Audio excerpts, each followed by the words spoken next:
Vandag bak ons my ouma se gemmerkoekies. 500 gram botter, 4 eiers, 10 koppies koekmeel, 5 teelepels gemmer, 4 koppies taai breinsuiker, 2 koppies goue stroop, 6 teelepels koeksoda en 6 teelepels gemengde speserye. Vir my bestanddele hou ek van Rama botter.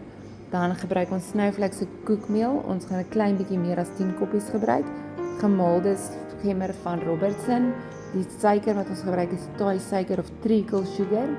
Goue stroop, Robertson se koeksoda en gewoonlik gebruik ek Robertson se gemengde speserye ook, maar kon nie kry nie.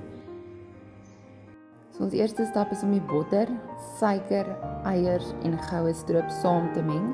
Ons gaan dit klits, maar die suiker moenie smelt nie.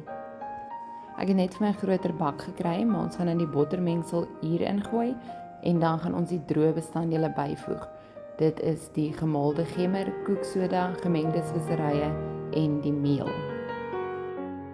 Ek meng dit gewoonlik eers met 'n lepel en daarna sal ons dit begin knie.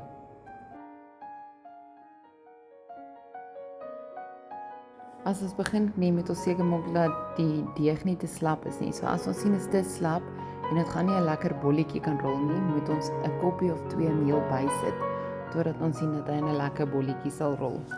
Nou gaan ons die deeg in sakkies pak sodat ons dit oornag in die yskas kan los.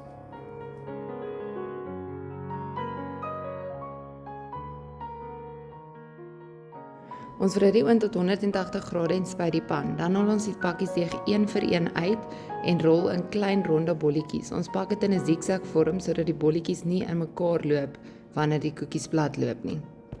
As ons 'n taai deegrige gemmerkoekie wil hê, sit ons dit 6 tot 7 minute in die oond, vir 'n harder gemmerkoekie 9 tot 10 minute.